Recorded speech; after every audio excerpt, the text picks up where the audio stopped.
episode of RRX Podcast. My name is Frank, and can I get my co-host to introduce herself? Hey, this is Matt.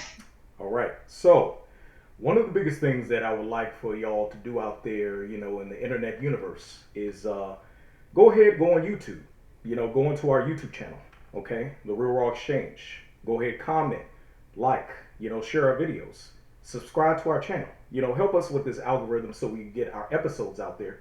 So we get this information out there to y'all so y'all can give us, commentary on where we're doing, what we need to do, what we will end up reading when it comes down to some of y'all comments and let y'all know that we don't give a shit about that, but we also care about that. So go ahead, do us that favor for us, all right?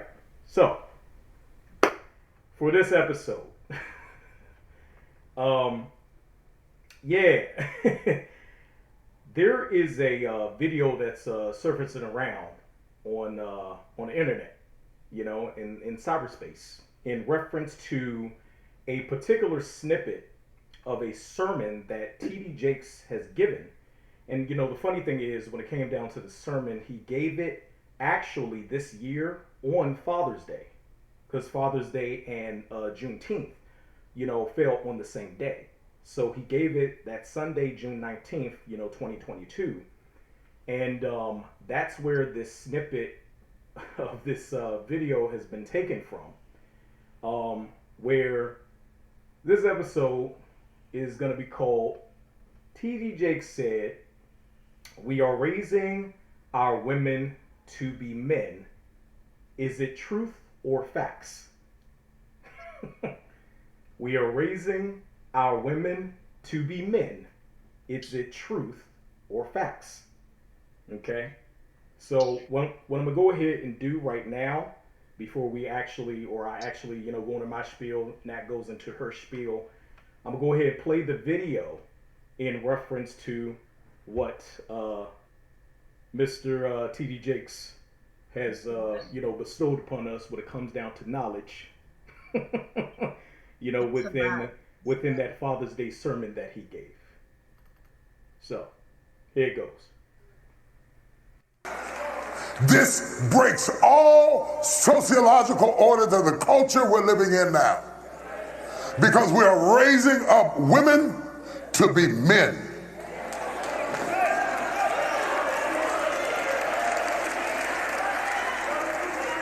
And you are not applauded for your femininity. You are applauded in the contemporary society by how tough, rough, nasty, mean, aggressive, hateful, possessive you are, and you are climbing the corporate ladder, but we are losing our families. I know you can buy your own car. I know you can buy your own house. But until you create a need that I can pour into, I have no place in your life. So stop coming home bragging to me about how much you don't need me and wonder why I shy away. Oh, y'all ain't gonna talk back to me this morning. Okay. That last point, oh, y'all ain't gonna talk back to me this morning, that he said kind of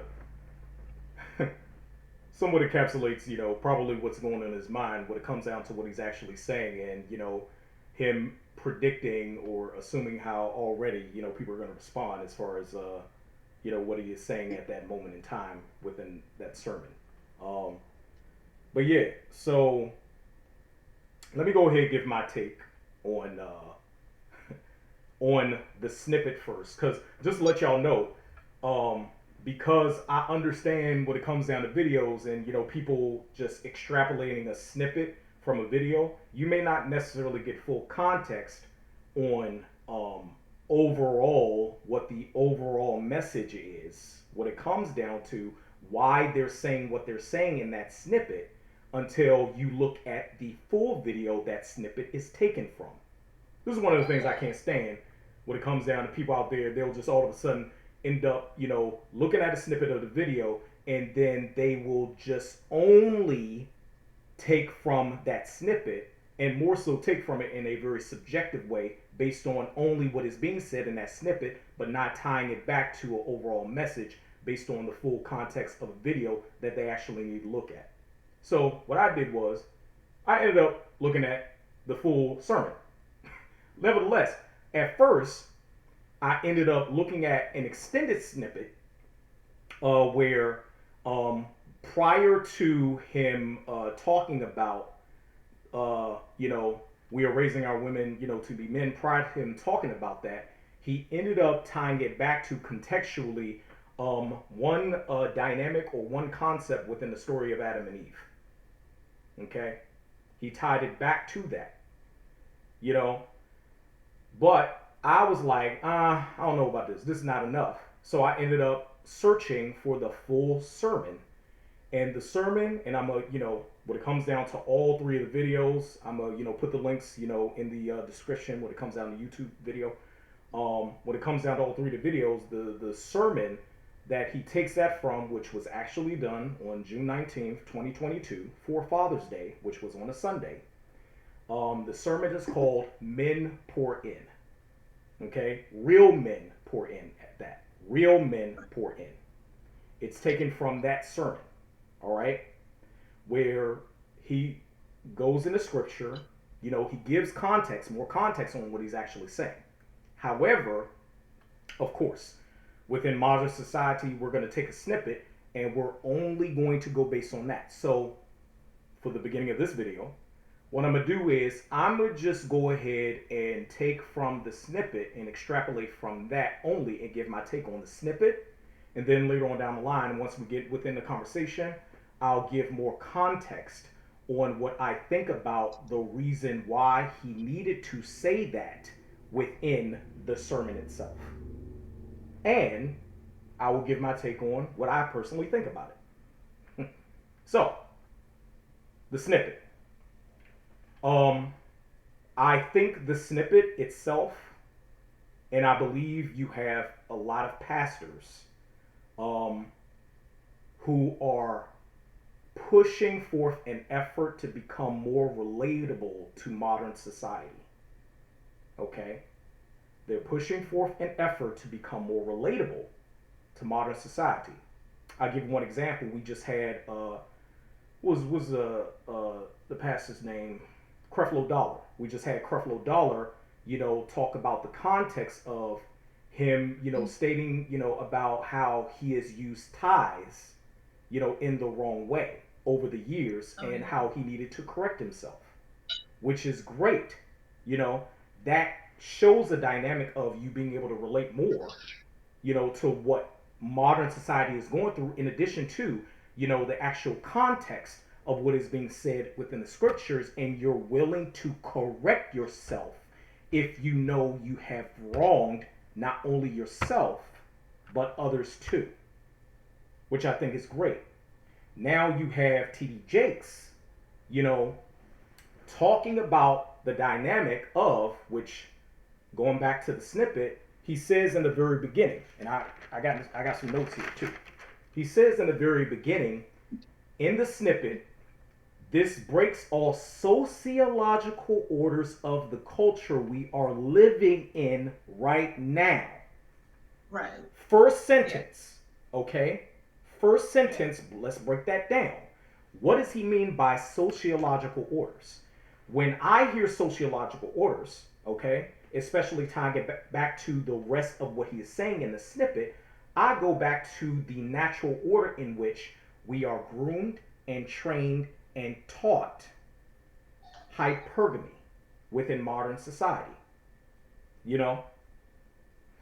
A woman going for a man that is plentiful, that has more, that is of higher status, that is of a certain high financial bracket over them, that can do for them in the need of, going back to the concept of real men being able to pour in, as far as men being of a certain status and making sure they are able to give a woman what the woman needs within the natural order of things in reference to what is being taught within Christianity. Okay? So, This breaks all sociological, now let's go into breakdown, breaks all sociological orders of the culture we are living in right now because we are raising our women to be men.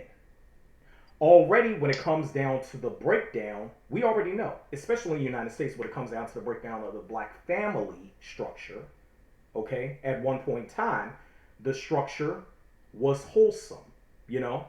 I would even say the structure was wholesome during a time where we legitimately knew as a black community, we knew what our enemies were. We legitimately knew. And that was probably back, you know, in the beginning of the 60s. I would even say late 50s. We knew. But also, more historical context, we also knew who were our enemies further back than that. But now, what happened in the 60s when it came down to the breakdown of the civil rights movement, in addition to the rise of the single-parented home based on governmental intervention in reference to the breaking up of making sure that black men specifically were kept out of certain units to be able to actually gain work, in addition to the industrial age being cut out, that also contributed to jobs not being had, jobs not being gained, which now you have cut off the ability for this black man, this black or this average black man in modern society, which is the majority, the 80 percentile, you cut them out of being able to provide, which is one of the things that more so men are groomed to do within modern society still till this day. You cut them out of that, which now pushes forth a effort, even an initiative, to now have the women see the men in a certain way, which now pushes the women to believe that their men are of no value.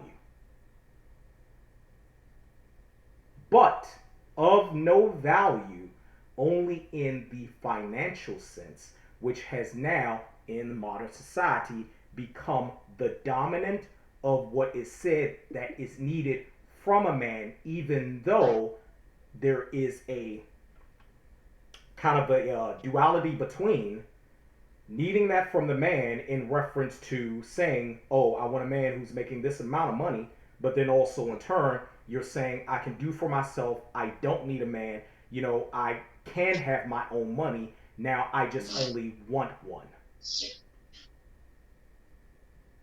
Crazy to me. But, continuing, raising our women to be men, and you are not applauded for your femininity. You are applauded in the contemporary society by how tough, rough, nasty, mean, aggressive, hateful, possessive you are, and you are climbing the corporate ladder, but we are losing our families. Now, going back into the scope of hypergamy, it's a contradiction when a woman is more so on the modern woman's side. She still believes in hypergamy, but at the same time, a modern woman that says, I don't need a man. It's a contradiction. Because the very definition of hypergamy is gaining a man because that man is of within a need for you. But then this brings confusion when there's a reinforcing, and I'll even put it in this perspective because I don't care, because it's the truth. There's a reinforcing of feminist ideology without women having to claim or having to attach themselves to the title of being feminist. You can say you're not a feminist, but you can say, well, I'm making money so I don't need a man. You can not say that you're a feminist, but you can say, well, I'm not really, wanting to have sex right now, so I don't need a man. Maybe I'll want one eventually. Or I'll want one when I need one at my own convenience, which oftentimes the need for a man is held on a pause until you get to your mid 30s, where you automatically believe that once you get to your mid 30s, all of a sudden, a man is just going to be there for you immediately based on the convenience of you needing one. And that's not the case. Because you have a lot of women who are what is now being said in modern society, who are what are called hitting the wall. Because they wanted to do what they needed to do in their 20s. Then they get to their 30s thinking that the man would just fall in their lap. But then they done realized they completely ignored what men wanted and needed from women. But they set their standard on putting themselves in a mindset of believing their achievements in life is still within the same standard, just the same as men, but they cut themselves out of understanding what men wanted until it's too late, and then they realize, oh, I am not appealing to the man that could potentially be attracted to me because I completely cut out what they wanted and I just delved into my own selfishness until I realized I was too selfish.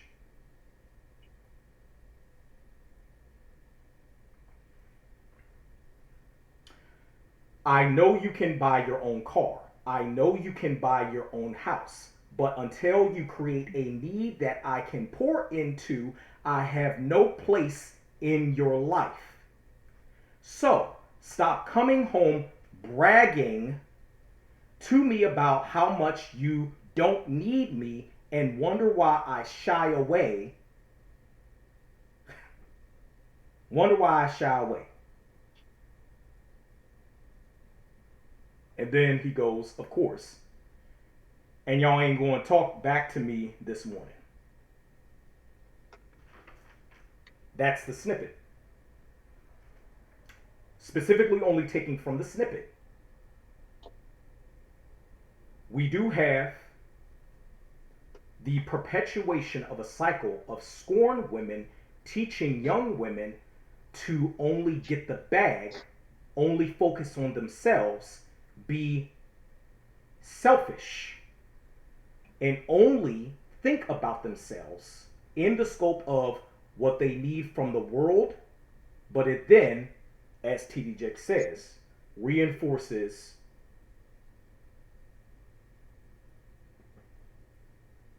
our families being non-existent.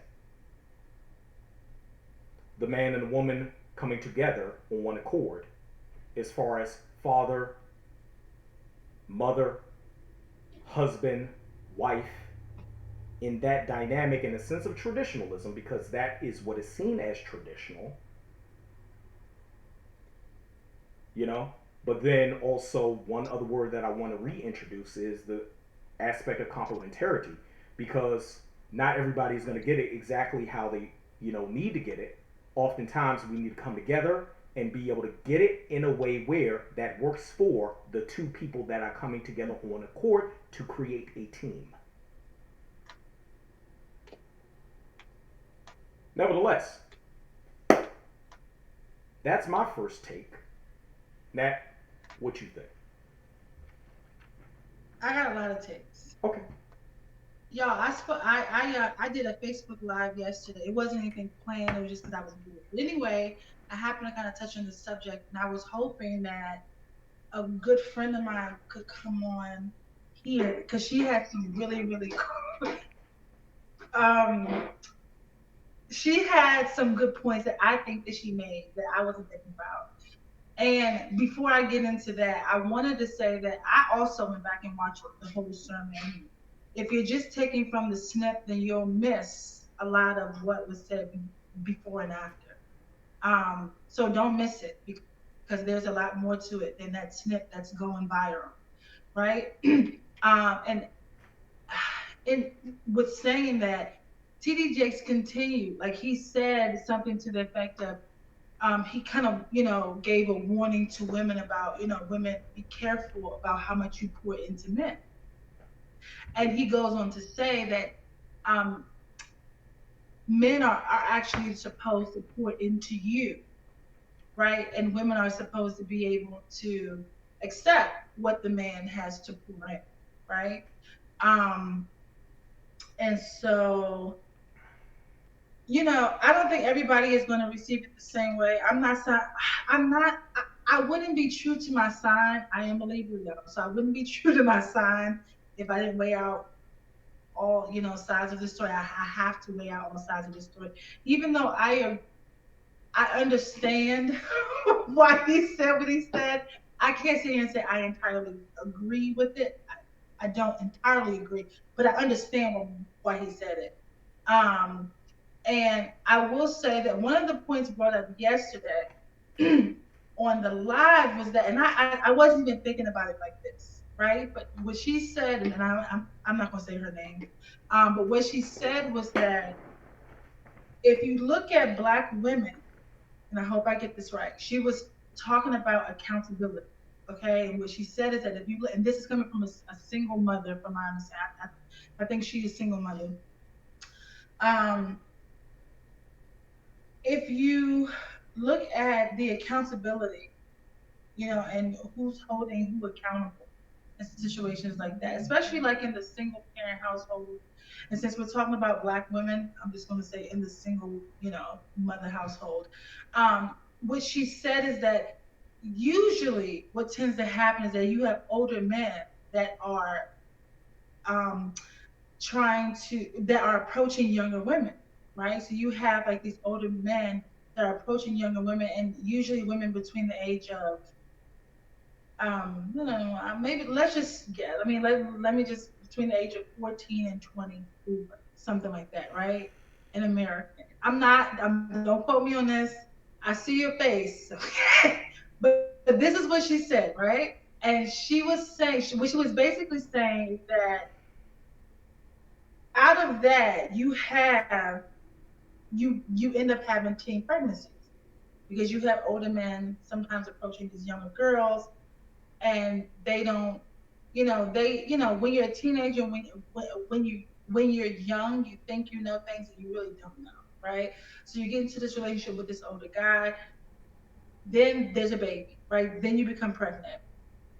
Um, and now it comes to the point, and this is from her, this is not from me. I'm just trying to put, this is a different perspective that I wasn't even thinking about, but she was saying that when the woman does become pregnant, that now you have an older man who's actually, he probably, if he has a family with somebody else, if he's living his own life, he wasn't planning on having a baby with you. So now you're kind of stuck with this child because he doesn't want to take care of the child. I don't know if she was speaking from personal experience. I don't know if it was something that she had witnessed happen to somebody else. But whatever the case, this is one of the things that she brought up on live, and I was like, I wasn't even thinking about it like that. Um, and what I was gonna say to that is that what TD Jakes is saying, while I understand what he's saying, if you look at some of these households, since we're talking about Black people, Black women, Black single mother households, I don't necessarily think that we're raising women to be men. I think that if you're put into a situation where, let me back up. When he talks about femininity, let me just say this. As a female growing up, I had the privilege of having my mother and father in the house. Um, I was able to see their relationship. Not saying it was all good, but it was a balance of good and bad. Okay, so I wasn't raised in a single family household, but I will say that I don't think women don't feel like they don't. I don't think women feel like they don't need men, right? I don't think that women feel like it is solely a financial issue either. And then that's just my take on it.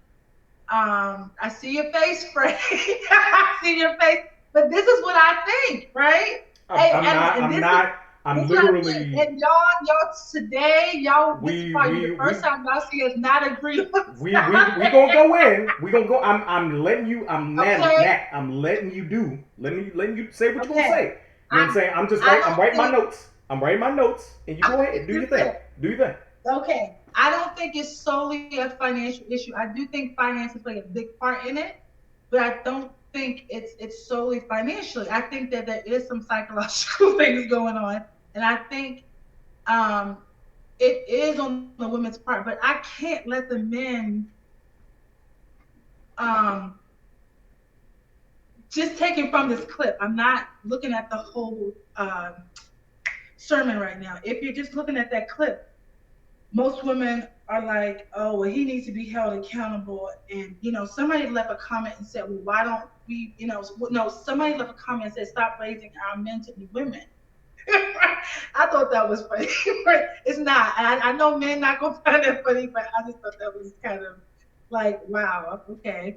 Um, I feel like women, if you're talking about femininity in the Black household, in a lot of ways, that has been stripped from women. It has been stripped. And it's been stripped for several reasons. One, there is no time to be feminine in some ways. And I know some men won't understand that. Why? Because in my opinion, because you are a man. So you are masculine, and in some ways, men are better, well respected than women in a lot of different professions, in a lot of different ways. Um, and so there are some situations where you can't be feminine. If you are a woman that's raising kids, for example, you're not only p- playing mommy role, but you're the leader of that household. You just are because you're the mother and there's no father there, right? Wherever he is, I don't know, but let's just say that you are in a single family, a single mother household, and if it's more than one kid or just one kid, you have to be the leader. You're the sole provider. You're the protector. You are filling both of those roles because you're the only adult there, right? Based on the choices you made. So I can't let ladies get away with everything. I'm just going to say that based on the choices that you made, you are in a situation now where you have to make some tough decisions, and some of them will require you not to be as feminine. You have to be tough. So some of the things he mentioned, you have to be tough. You have to be aggressive. You have to be aggressive. If and that's not to say that, oh, I want to be a man, or I want to take like the man's role or his position. But if I have kids to raise, whether I have a daughter or a son, they're looking at me for guidance and for protection and for leadership. Not only that, I understand what he's saying about the family aspect of it. Um, but in most, not even single, most Black households, whether you have a mother, father, and your kids there, y'all probably not even eating dinner at the same table at night. I'm just gonna say that. You're probably not doing that. You're probably not even watching, having like movie night, right? So when my sister had a daughter, we would have like movie night and we would go out and do like family time, right? When I was growing up, we had family reunions. And so you had a chance to actually see family members that you hadn't seen in a long time. I don't see that happening no more. I see sisters and brothers that don't even talk to each other for whatever reason. Constant, you know, um, it could be just like a generational thing too, where you have that older generation that was raised by grandmama and them. They living by a total different code. Okay. And then you have the millennials. I think I fall into that bunch. Then you have Generation X, which is living by something completely different. So you have, these three tiers, and they're not on the same page. They're just not. Um, and depending on what happened with grandmama and them, that's going to trickle down to your mother, to you, and unfortunately, what you learn, you're going to teach your kids, right? I don't. I while I think it needed to be said, I don't think he should have said raising them to be men. Why does it have to be men? Why can't it be, I don't know, something else? I just don't agree with the word choice there. He basically described what he said women are when he kind of, gave those, when he said that, she's aggressive and she's possessive. Possessive, okay. She's aggressive, she's possessive, and she's nasty and she's mean. And when he talks about creating a need, that I get. The issue, the flip side to this is that if you are a woman and if you've been the leader, whatever, in your household for 18 years because you didn't raise these kids, and then you go on and you want to meet somebody, that's going to be hard. Why? Because you have been leading and controlling your household for 18 years. You've been the boss. So now you have to welcome somebody else in. Welcome them into what? Into your house? That's not really how it works, right? At least in my mind. If you want to, or if you invite someone into your life, I personally don't think it should be, I think that you need to communicate, and communication is something that Black people, Black families, Black relationships, it's just not happening. I think that technology is taking over that. So if you can't text, don't think about being in nobody's relationship because that's all they're doing. Anyway, Frank, it looked like you got a lot on your mind. What's a lot? But that's what I got from the live yesterday, and I hope I didn't say anything that she did not say.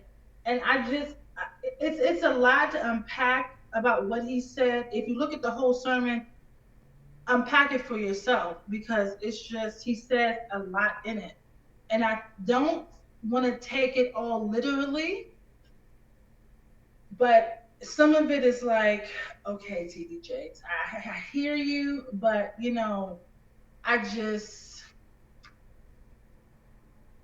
I mean, what do you want women to be? I mean, what do you want us? I mean, I don't know. And he even said it in the sermon. He said, you are this way out of pain. You're this way because, of what happened because you're hurt. And it's true. It's true. If you were in a bad relationship or if something happened, um, then you want to take every precaution you can to make sure that it doesn't happen again. And unfortunately, there are some women out there who are just bitter, right? So you got those people out there.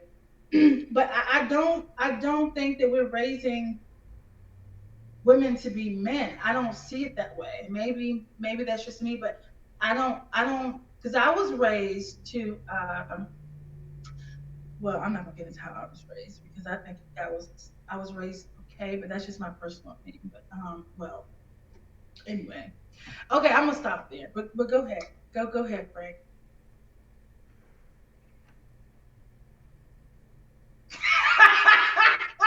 Go ahead and take your Yo, I'm just saying. I was trying to get more people on here. All right. Okay. So I'm gonna just go ahead and go in and say this first thing that I wrote down in reference to you mentioning one your take when it came down to what TJ said, in addition to bringing up the example in which you were talking to your friend about when it came down to you being on the live yesterday. And I'm gonna just write this down. All right, fuck it. Exceptions creates locked echo chambers. Okay? Exceptions creates locked echo chambers. Rules show reality. Why did I write that down? Let me explain. So, oftentimes when it comes down to, people talking about a particular thing or their perception of it or how they see something, they end up only more so on the front end knowing how to be able to relate to said thing based on whatever experience they have with it or lack thereof. Oftentimes it's the lack thereof, especially in the scope of men talking about a topic, let alone women talking about that same topic, because it comes from oftentimes a place of misunderstanding, because we inevitably don't understand one another when it comes down to what women are and what men are. And then that gets convoluted. That gets convoluted in the sense of, well, I'm only going to speak on my experience because my experience is what I've experienced. And that's understandable. But oftentimes, individual experience is only anecdotal. It doesn't really show statistics.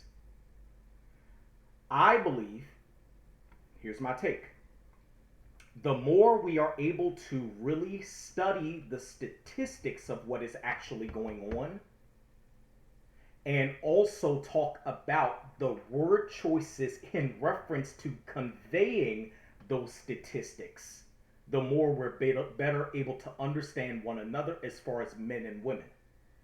Okay? The more we're able to better understand one another as far as men and women. Now, understandable. Maybe you don't necessarily agree with his word choice. One of the things that I think about is not necessarily my agreement or disagreement with the word choice, but why did he use that word choice specifically in him being a man of the cloth? Meaning, obviously he's a preacher. He's a, what I like to call, televangelist. And I'm going to put it out there. Just to keep it a buck, y'all, I don't like televangelists. What I did like from this televangelist was there were a lot of things that he did say in his sermon that can be taken from reality and can be automatically relatable to what is going on in modern society. Okay? That's what I did like. But then it makes me also think a back and forth of, well, are you trying to be relatable because you're trying to get that bread? Televangelists. The reason why I don't like televangelists, because of the fact that they're more so about the bread in reference to having everyone cycle through the continuation of their own traumas just by only being given a little bit of information at a time, which inevitably pushes them to now just go back into church and try to find answers, when in actuality, the answers really are right in front of them if they really use their mind. Okay? You know, how much money are you giving up to be able to be given an answer and you still don't have answers yet? Look, hey, all I'm saying That's is, true. No. all I'm saying is, comment, like, share, and subscribe to the YouTube channel. If you like what I said, you don't like what I said, I don't care. I don't care. My thing is us being able to do the work necessary to understand an algorithm in which black men and black women are able to come together. And it's hard because of all the crap that our ancestors have gone through, that they did not have any reform plan of a mental health, strategy that inevitably we still deal with till this day because we just saw certain things growing up as normal. It was just normal. Right? It was just normal for grandma or big mama. You know what I'm saying? Let me use that term, big mama. It was just normal for big mama to always, talk crap and, literally disrespect, her husband in front of everybody. That was just normal, But we just called it joning. For all my people from the DMV, from DC, we just call it joning. You know what I'm saying? Hey, grandmama, big mama, just joning, on granddad.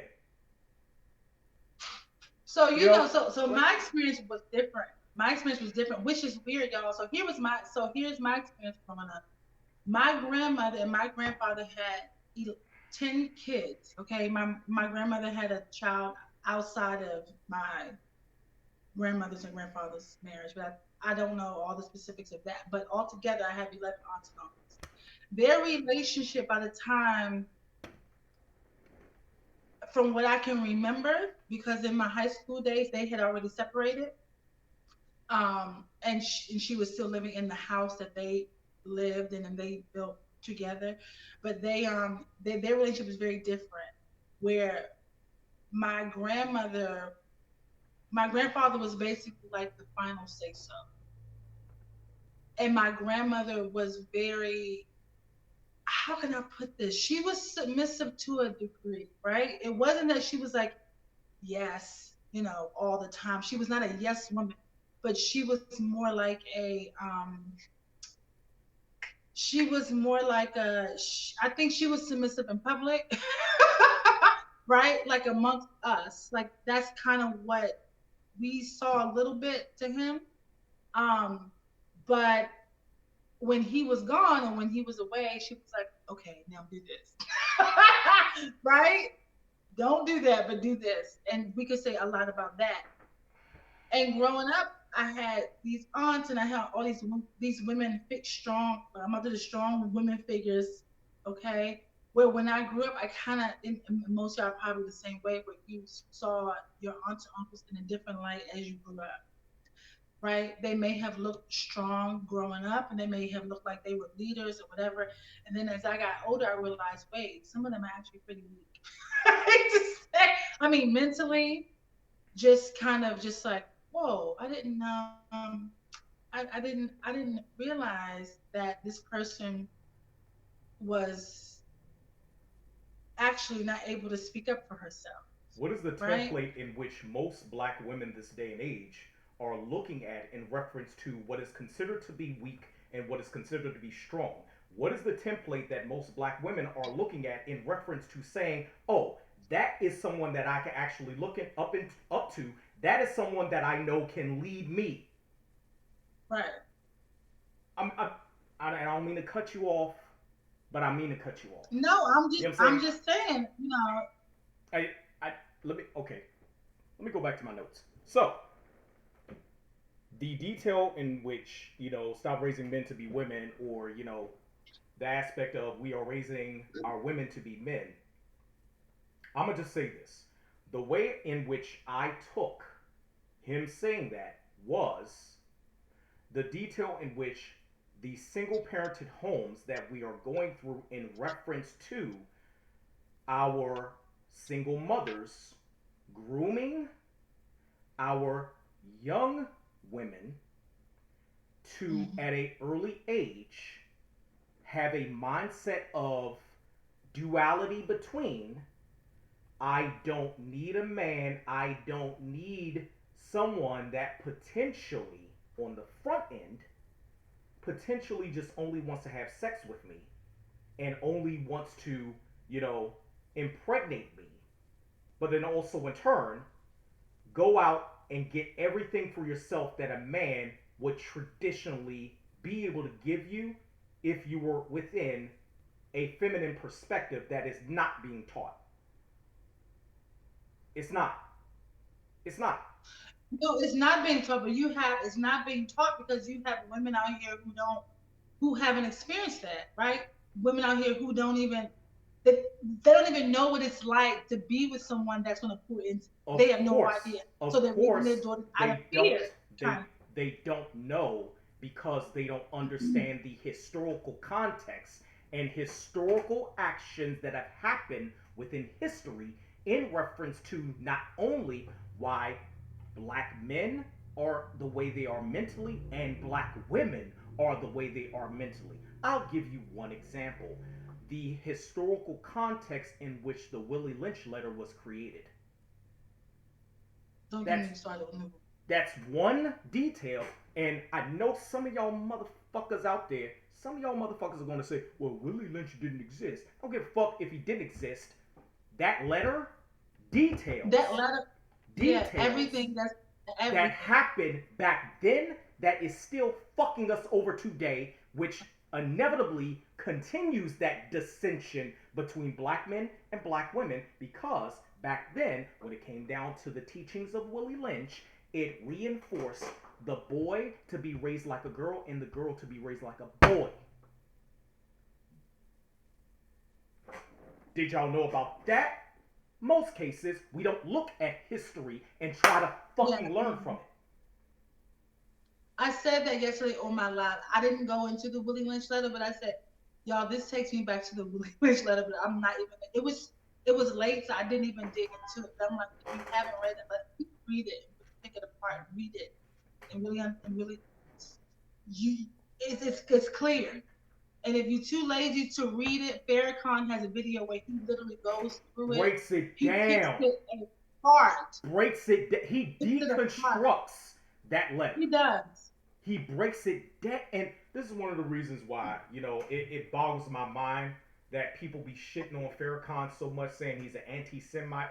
Real talk. If we really want to talk about it, when it comes down to the true definition of what an anti-Semite is, most people in this world are anti-Semites because most people in this world hate black people.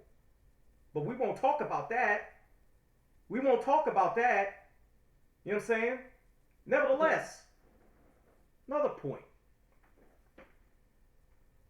The improper way we see masculinity and femininity. We end up seeing femininity as weak, submissive in a negative way, and then we see masculinity as, let me quote TD Jakes, we see masculinity as tough, rough, nasty, mean, aggressive, hateful, possessive. Right, yeah. And then contextually, if you understood what the words meant as far as what true masculinity is and what true femininity is, which is something that you have to learn over time and become trained in, it doesn't just automatically encompass within your soul overnight. This is one of the reasons why when you got some of these women out here that will say, well, I'm doing me right now, but eventually I'll go ahead while I'm in my 30s, when I get to my mid-30s, get the man that I need to be able to go ahead, get married, have kids, all this other shit. You can't just turn femininity on like that. It makes no fucking sense. You can't. It doesn't happen that way. Why? Because of the concept of the wall. The wall exists for a reason. It just doesn't, I'm going to get it automatically within a second. Nah. Most cases, you're going to be perpetually alone within a cycle of you not understanding what you need to do within a course of time to make yourself more appealing to that man that will understand the femininity that you do have in you, that for years, based on you being trained at a younger age to not need a man because of single-parented homes, to not need a man, you have been trained to deaden the light of your femininity because of modern society.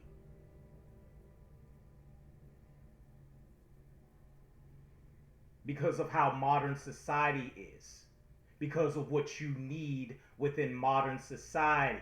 Because of what you need when it comes down to the particular career that you need to be in. Because of what modern society tells you, which is reinforced by the parent that is in your home that doesn't even understand the true balance of what true masculinity is and what true femininity is. Really, just put this blurb out there. Let me just put it out there, okay? And yeah, I'm in my passion right now because I love y'all. I love y'all enough to show you this, okay? Let me just put this blurb out there. Go ahead. True masculinity is within the balance of the 60% of masculinity in reference to holding shit down and being that leader that you need to be, but then that 40% in reference to understanding your woman's femininity that she needs to exude to keep you within balance. true femininity? The opposite. 60% of that femininity, when it comes down to being that supporting factor within your man's life and letting him be the masculine entity that he needs to be, and that 40% in understanding your man's masculinity so he can be that leader and that protector and that provider that you want him to be because you are naturally hypergamous.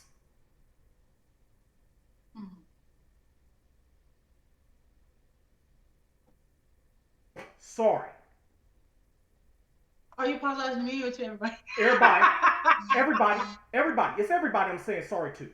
Because we are now. I get it. I get it. I think. Go ahead. Let me just. We are now within a society where we are confused by, what a man is. We are confused by what a woman is. We are, within the scope of, delving into other factors in which we diminish the actual details of what a man is. We diminish the actual details of what a woman is. We do all this shit, and then we end up saying, well, why aren't women and men able to be together? Because we are not being groomed in society where it is beneficial to that society, let alone it is beneficial to that government for us to be able to come together and being able to raise up families and being able to be on one accord and being able to have that agape love that we fucking need within the home.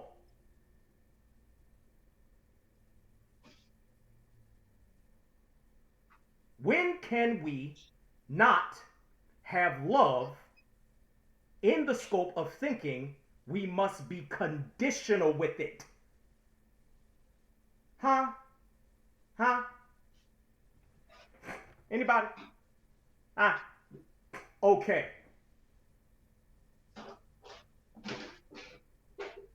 But here's the funny thing. That's the stuff that's actually being taught in church if you are studying your scriptures properly. And I tell you, at one time I left the church. But I am a studied and learned man when it comes down to the stuff that I knew I needed to be able to be the best man I could be within my lifetime. How many women out there are studied and learned women? How many men out there are studied and learned men? How many men out there are willing to understand what true femininity is? How many women out there are willing to understand what true masculinity is?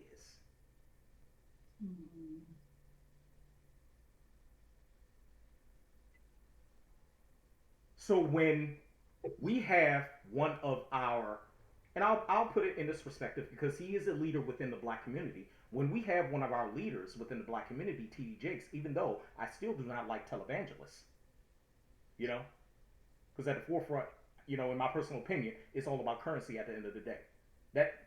And anyone, hey, comment below. Anyone who wants to debate me on that, I am willing to go in. I'm willing to go in. More than willing. What I'm exuding right now is true masculinity. And I'm still studying it myself.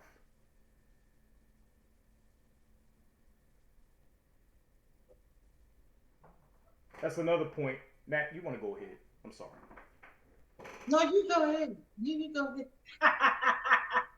You go ahead. I mean, I don't think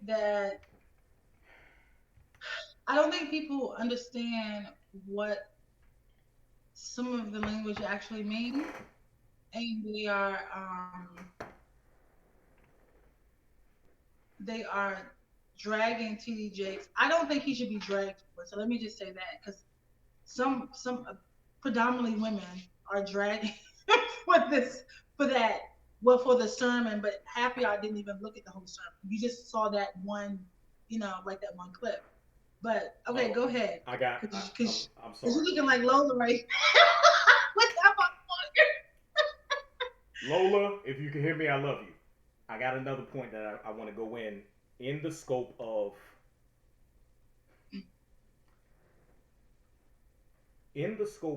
choices. You know, one of the things that you did say, Natalie, was, you know, choices made, right? You did say that, right? Right? Choices No, made. I did. I believe that you always have a choice. I think your life, well, you know, your life is will be based off the choices that you make, and I wholeheartedly believe that. Can we also say that, just putting an example out there, and I'm gonna put it in the form of a question. Okay? I'm gonna put it in the form of a question. Could we also say that most churches this day and age, you know what? I'm gonna go in. Most black churches this day and age, when it comes down to black people going to church, could we say more so on the front end that you have a lot of men that are leaving the church, and more so on the front end you have a lot of black women that are staying in church because those black churches are ideological echo chambers for them to not be scrutinized and, you know, being placed in this position of being above and beyond reproach? Could we say that? Could we say that you do have pastors because, putting it in this perspective, and I'm going to hear me out on this one, putting it in this perspective, you have a lot of pastors that also understand the number one consumer on the face of the earth is a woman. The number one consumer on the face of the earth is a woman, especially when you lie to them.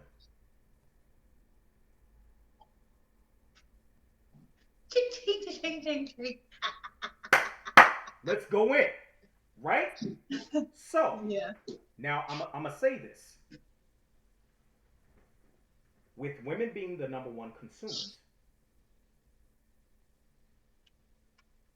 tithes are getting paid, offering is getting paid, because tithes and offering is separate, right? Right? So, now the echo chamber of ideology is, well, the father is your father. So, what do you need a man for? What do you need a man for in your life? You got Jesus Christ, right? You have a person that is not in physical existence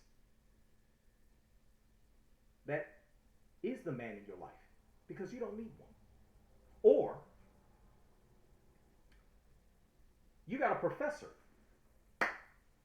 You got a professor that is helping you to get where you need to go. When it comes down to you being able to get those grades that you need to be able to get that piece of paper, right? So what do you need a man for? Or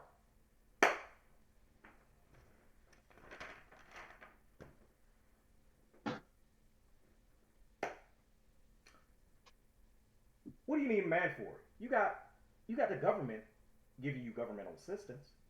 What do you need a man for? You got the court system that is able to protect you. You have police officers that are able to protect you. So what do you need a man for? You have society at large that understands that you are number one consumer. So they're going to do everything in their power to use doublespeak and use propaganda to get you to give up that coin by any means necessary, as a perpetual cycle, to make sure that man that you thought you needed, you won't even understand until it's too late, until you get of a certain age. Oh, I did need him. But now, I've been in the ideology for so many years of not needing him. I've done that. But I'm not going to hold myself accountable, because modern society ends up pushing the narrative that women don't have to hold themselves accountable. And I do, and I'm going to put this out there. I do believe that. And this whole aspect of, you know, ones in the comments saying, the aspect, well, that's men too. No, it's not men too. It's not men too. Because when it comes down to the court systems, It's overwhelmingly men are held accountable in reference to even having sex. You know what? Not having sex with a woman, and that woman putting that man's name on a birth certificate, and inevitably that man still has to take care of that child for the rest of the child's life up until the age of 18.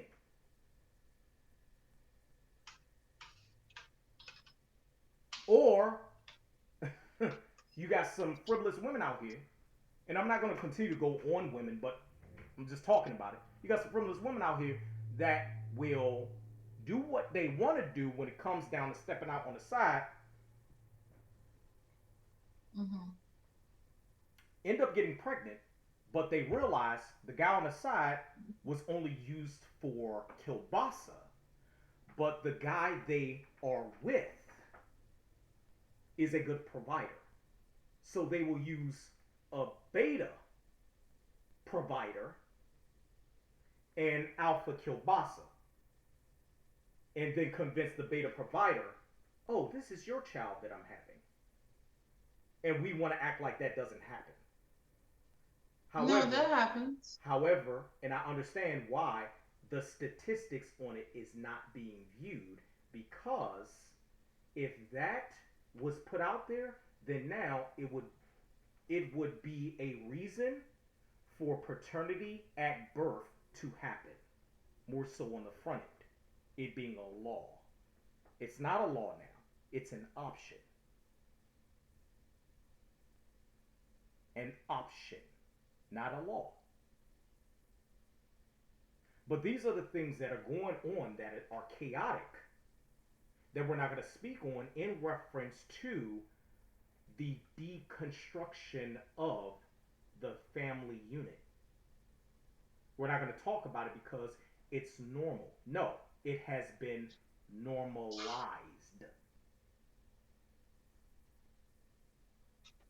Normalized. That's what has been done. You know, another thing I'll speak on. At a younger age, when I was still dating, I realized that I could not be with a woman who did not have any type of male influence in her life. Mm-hmm.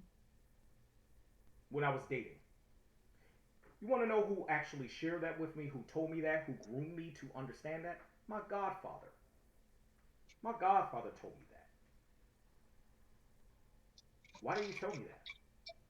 Probably he told me that because if I would have been with a woman, and mind you, some and all, right? Because you still have some women out there that did have, a good prominent male influence in their life, and they were just on the mindset of fuck whatever that man told them. We still do have that. However, going back to the details in which we're talking about, exceptions creates locked echo chambers, rules show reality, right? Exceptions never make the rule. The reason why my goddad told me that is because he didn't want me to go through the stress of knowing in my mind of me not being a malicious leader. How you got some guys out here who are, on that side of the game. Yeah. Not being a malicious leader and me being a loving leader within agape love, and then being with a woman who still don't get it when it comes down to the agape love I have in reference to us being kept in the sanctity of love, and me filling in her what I know I need. And how can I fill a cracked glass? If the glass is cracked, the water that I'm filling in is going to seep out. Especially if that individual self-identifies with their cracks as being who they are.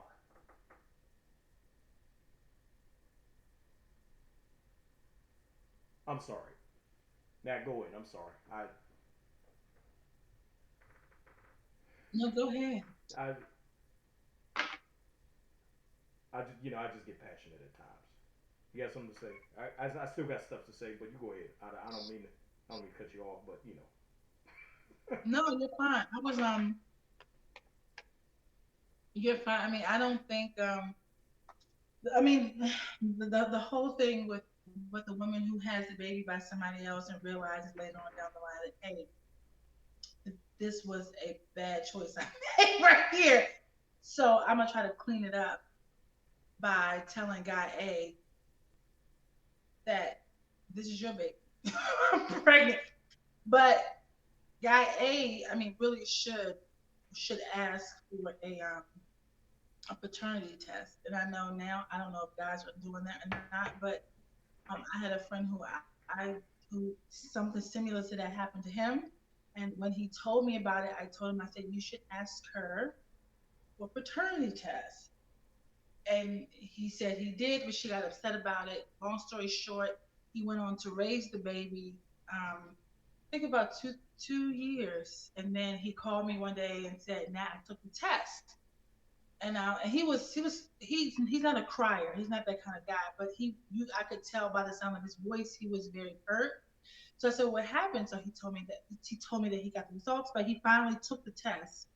He got the results back, and the baby was not his. But because he had been raising this boy for two years, he said, I'm still gonna continue to be there. But that does happen, unfortunately. Choices. I mean, I think that if you don't make the right choice, and there are some situations where you just don't know what choice you should make. But 9 times out of 10, if you feel like it's bad, it's probably bad. It's probably some shit you shouldn't be doing, right? Um, so I just don't know. I'm kind of stuck, and it's probably just me. I'm kind of stuck in like, what do you what do you expect women to do in situations where they may feel like their back is against the wall, where they have again where they have to be like all these different things with the family that they're raising on their own. I don't think it's by Is I that don't is think that a it's is that a on rhetorical purpose question? that they're raising their girls to be this certain way. For one, the girl, right, sees her mother, sees what's going on, right? If her mother is whatever, what did he say, climbing the corporate ladder, and meanwhile the black family is just falling apart. I mean, what do you? I'm a I answer. just I'm a don't get answer. it. I thought it was a rhetorical question. You know, you didn't want to answer to it, but I'm gonna give it an answer. Here's my thing. When something, and I think he even said it, in the sermon. Come to think about it, because let's go into details on the sermon too. I know we don't want to make this episode too long, but yeah, this is. Well, that's how I was saying. It's a lot to unpack in this sermon. It's We really, didn't even touch on the we beginning of won't. it. That wasn't even the beginning of the sermon. Nah. This is just a snip of the sermon. So here's my thing. So I'm gonna try to give you an answer to the question, but then also kind of tie back to certain things that he ended up saying in the sermon.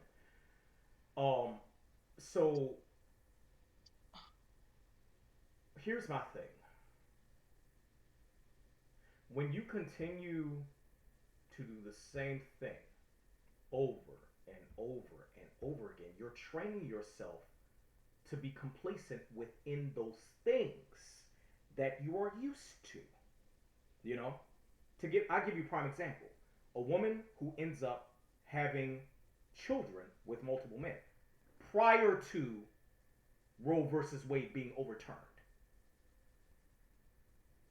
Okay? A woman who ends up having children with multiple men. She got four, you know, fathers to her children, right? Four fathers. I don't like the term baby daddies. I hate that shit. I Yeah, I don't use I that. can't I I can't just said stand that that's shit. not fine. You know, um, with her doing that, she has now conditioned herself into only needing men for sperm. That's conditioning. That is a visual representation of conditioning. Okay? A visual representation of it.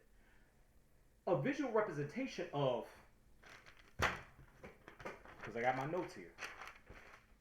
And this was great that, TDJ said this shit. Great that he said this. He says, it took me 15 years to understand that she didn't want my present. She wanted my presence. That's a bar. I came in the door, she kissed me, say, I'm so glad you home. And went back to watching Lifetime Murders. I went in my man cave. I thought about killing her. I thought, no, that wouldn't be the right thing to do. That wouldn't be the right thing to do. That wouldn't be the right thing to do. It made me so mad that all she wanted me to do was be home. It took me 15 years to figure out that she didn't want my present, she wanted my presence.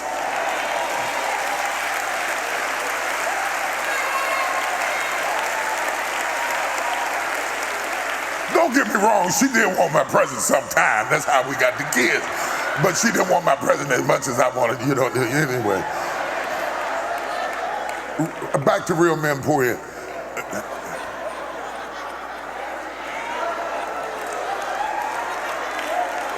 Where my fellas at? Make some noise. Fellas, maybe because we started out as bucks, we think our real value is what we pull in anatomically. And we have not learned the value of what we give with our presence. That's a bar. Who said, though, this was something that was T.D. said? Jakes said this. This is what he said in the sermon, in the full sermon. Oh, I must have missed that part. He Okay. said, this is my thing. Like, it took me 15 years to understand that she didn't want my present. She wanted my presence. That's a bar. That's a bar. For all my ones, when it comes down to the rap game out there, you know what I'm saying, as far as understanding bars, y'all understand what I mean when I say that's a bar. That's a bar. Like, not, another thing he said, and I'm just going off the top of the dome, not being in a mindset of genuinely believing you are only a buck. Taking it back to the concept of slavery, taking it back to the concept of the Willie Lynch letter. You're only a buck. You know what I'm saying? You are not that, black man. You are not only valued for the sperm that you can produce. That is not the only thing that you are using to pour in. It's not. Yeah, I don't think he was, But what I'm saying is, in the scope of only having a mindset of believing the only thing that you are going to utilize and need women for is just sex? No, it's not. More so on the front end, it's the reinforcing of a leadership structure when it comes down to helping your family to build the character that is necessary for them to be able to live the best lives. Character-based training. That's what the fuck it's about. That's what it's about. Huh? On my Dick Gregory side of the game. Huh? Not here because of what you think, huh? He had all the money he wanted, huh? But he never bounced the ball, huh? So y'all gonna sit there and talk about somebody you ain't never talked to him, huh? But I'm not going to answer it because I'm insulted. You tell me I can yell at you, and the fuck is you with me to yell at? I yell at one of the most powerful motherfuckers in the world. I take on the motherfucking CIA, nigga. Huh? Huh? You know what I'm saying? Oh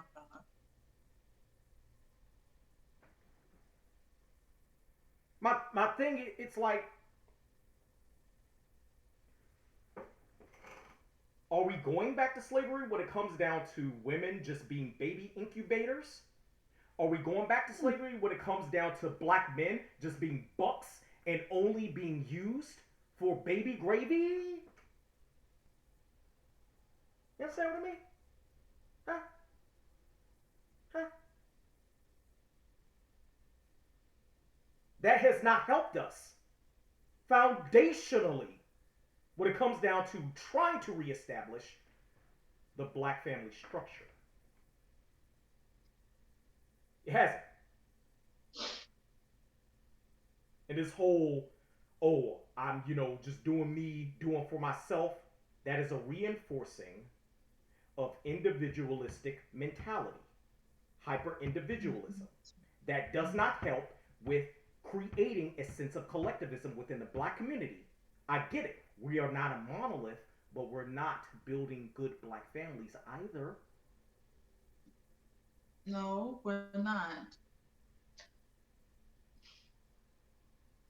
Stop exuding traits of a slave mentality. Stop. Just stop fucking doing it. It's not helping us, black man and black woman. It is not helping us. Black women are not just incubators for children. Black women also are not in a mindset, all of y'all are not in a mindset of just seeing men for currency. Black men are just not only to be used for sperm.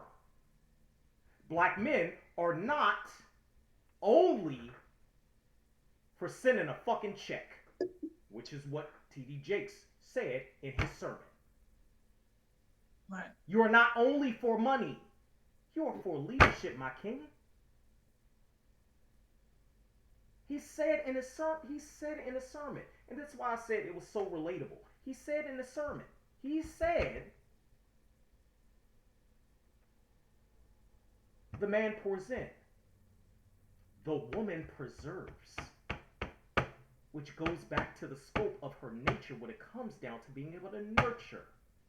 If she has contaminated water in her container, what is she preserving? What is she nurturing?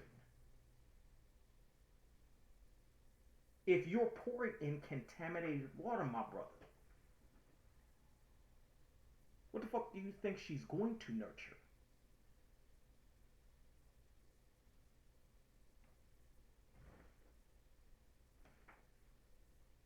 Huh? Okay. Nat, you got something to say? No.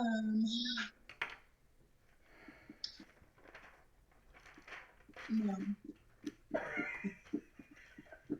sorry. I feel like I'm taking over the whole fucking episode. My bad. I just. No, it's fine. No, I really don't have anything else to say except for go watch the full sermon and pick it apart. But I think even if you go back to watch the full thing, you're gonna have something to say about almost everything he said. Honestly. Of course.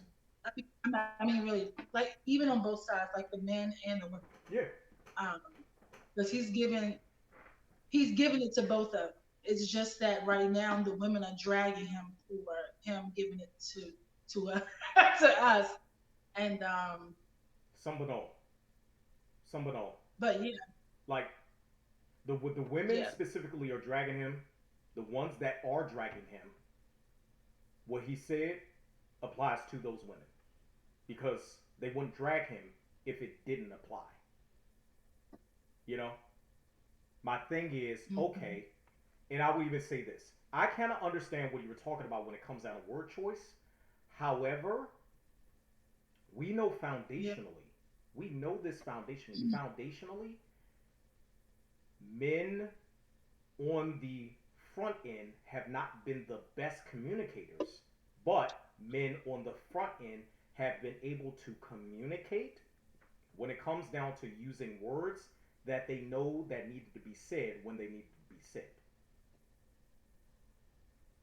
Mm-hmm.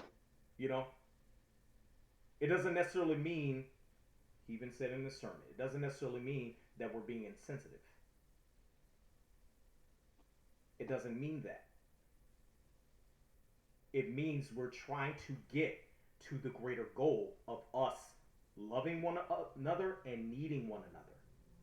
Not having an individualistic mindset of believing something is always going to fail based on the training that we have gained over time.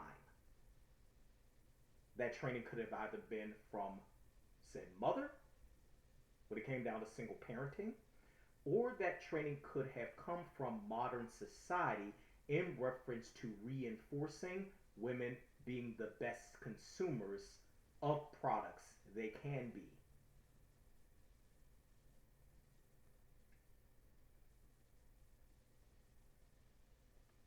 Yeah, I said it. Like, comment, and subscribe to the channel. Please share this video. Yeah. All right. I think we beat this dead horse. Or maybe I think you beat the dead horse. I beat it. I'll say it. I beat it. You know, look, I took one of the biggest shillelaghs and, you know, knocked that horse out. Okay? Yeah, I sure did. All right? Because I'm passionate about this stuff. This is my love showing. This is my love showing. Okay? This is my love showing. And I'm going to put that out there. If y'all don't believe that it's my love showing, y'all can kiss my ass. You understand?